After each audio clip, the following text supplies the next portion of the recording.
સુરતની cyber crime સેલે Chinese gang સાથે મળી દુબઈ ખાતે યુએસડીટી મારફતે કરોડો રૂપિયાની હેરાફેરી કરતા શખ્સને ઝડપી પાડ્યો છે. સુરત સાયબર ક્રાઇમ સેલે મોટી કાર્યવાહી કરી છે. આંતરરાજ્ય ડેટા એન્ટ્રી અને ચાઇનીઝ ગેંગ સાયબર ફ્રોડનો પર્દાફાશ કર્યો છે. નાસ્તા ફરતા મુખ્ય આરોપી લવલી ઉર્ફે સમીર ઉર્ફે રવિ અરોરાને ચેન્નાઈથી ઝડપી પાડવામાં આવ્યો છે. આરોપી ચાઇનીઝ ગેંગ સાથે મળી દુબઈ ખાતે યુએસડીટી મારફતે કરોડો રૂપિયાની હેરાફેરી કરવા માટે મ્યુલ બેંક એકાઉન્ટ પૂરા પાડતો હતો. એક એફઆઈઆર ઇન્વેસ્ટમેન્ટ ફ્રોડની FIR cyber crime cell Surat ખાતે નોંધવામાં આવી હતી, જેમાં જે વિક્ટિમ છે એમની સાથે કુલ 1,52,00,000 રૂપિયાનું ઇન્વેસ્ટમેન્ટ ફ્રોડ કરવામાં આવ્યું હતું.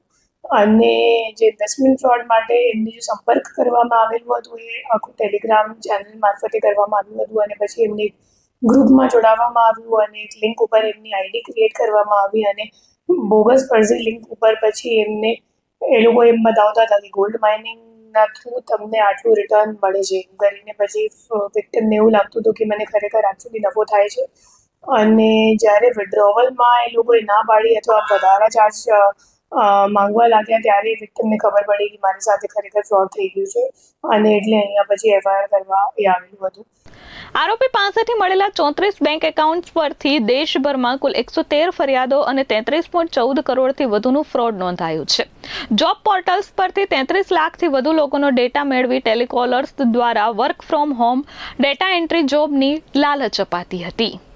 શોએબથી ખબર પડી કે જે મુખ્ય આરોપી છે જે એકચ્યુઅલી 15 વાર દુબઈ પણ જઈને આવી ચૂક્યો છે અને અગાઉ પણ એ પોતે પણ અત્યારે જે આપણે આરોપીની ધરપકડ કરી છે લવલી અરોરા, એ પોતે પણ એક યુએઈમાં દુબઈમાં ફોરેક્સ ટ્રેડિંગની એક વેબસાઇટ બનાવીને ચલાવતો હતો અને ત્યાં પછી લોસ થઈ ગયો એમને અને એટલે ઇન્ડિયા પરત આવી ગયો અને છેલ્લા 11 વર્ષથી મુંબઈમાં દહીસરમાં સેટલ છે અને મૂળ એમ રોહતકનું છે, હરિયાણાનું.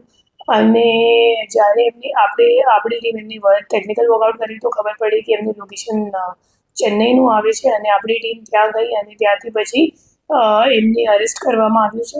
બોગસ સોફ્ટવેર મારફતે ડેટા એન્ટ્રી કરાવી એક્યુરેસી ન હોવાનું બહાનું કાઢી લોકો પાસેથી ડિપોઝિટ પડાવી લેવાતી હતી. માત્ર 750થી વધુ લોકો પાસેથી 3,35,00,000થી વધુની રકમ ડેટા એન્ટ્રી જોબના નામે પડાવી લેવામાં આવી હતી. શેર માર્કેટમાં ડોલર પર રોકાણ પર ઊંચા વળતરની લાલચ આપી રોકાણકારો સાથે લાખોની છેતરપિંડી પણ આચરવામાં આવતી હતી. અને પૂછપરછ દરમિયાન સામે આવ્યું કે એમની પાસે કુલ જ્યારે આપણે અરેસ્ટ કર્યું તો એમના ઘરમાં ચેન્નઈવાળા ઘરમાં એમની પાસેથી કુલ 14 ફોન, મોબાઈલ ફોન અને 3 લેપટોપ પણ મળી આવે છે. જે એમના ફોનમાં જોતા અને પંચનામા કરતા ખબર પડી કે કુલ 34 જેટલા બેંક એકાઉન્ટ્સની ડિટેલ્સ છે અને 34 બેંક એકાઉન્ટની સામે કુલ 113 ફરિયાદ આખા ઇન્ડિયામાં નોંધાયેલ છે, જેમાં 33 કરોડથી વધારાનું ફ્રોડ સામે આવ્યું છે. અને આ સિવાય એમના લેપટોપ જોતા ખબર પડી કે એકચ્યુઅલી પોતાનું ઓળખ બતાવે છે મેનપાવર સપ્લાયર તરીકે. અને જ્યારે આપણે એમનું લેપટોપની તપાસ કરી તો ખબર પડી કે એમને લેપટોપમાં કુલ 33 લાખ જે રોજગાર શોધતા યુવાનો છે એમનું ડેટા મળ્યું છે અને એ તમામ ડેટા એમને naukri.com કોઈક સંપર્કથી લીધેલું છે. મુખ્ય આરોપી 12 વખત દુબઈ ગયો હોવાનું તેમજ અગાઉ દુબઈની સિટીઝનશીપ પણ ધરાવતો હોવાનું સામે આવ્યું છે. પોલીસે આરોપી પાસેથી 14 મોબાઈલ ફોન, 3 લેપટોપ અને સિમ કાર્ડ સહિતનો મુદ્દામાલ જપ્ત કર્યો છે.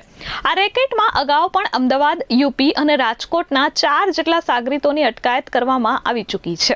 પોલીસે આરોપીઓને પકડવા માટે વેશ પલટો કરી રિક્ષા ચલાવી 2 દિવસ સુધી રેકી કરી હતી.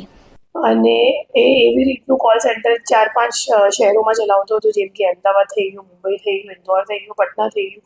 તો એવા મોટા શહેરોમાં એ પોતાનું કોલ સેન્ટર ચલાવતો હતો અને કોલ સેન્ટરમાં ફક્ત 4-5 માણસોને લાગતો હતો ટેલિકોલર જેવા. અને એમને આજે 33 લાખ ડેટાનું આપણે વાત કરીએ તો એ તમામ ડેટા શીટ એમને આપીને એમ કહેવામાં આવતો હતો ટેલિકોલર્સને કે તમારે એમને સંપર્ક કરવાનો છે, કોલ કરવાનું છે, એમને કહેવાનું છે કે તમારા માટે અમારી પાસે જોબ છે ડેટા એન્ટ્રીનું. અને પછી જોબ આપવાના બહાને એમને પાસેથી 5 લાખ મતલબ સામાવાળાથી 5,000 રૂપિયા લેવામાં આવતો હતો અને 5,000 રૂપિયા લઈને એમને એમ જણાવવામાં આવ્યું હતું કે આ 5,000 રૂપિયા તમારા કોન્ટ્રાક્ટ માટે છે, જોબ કોન્ટ્રાક્ટ માટે.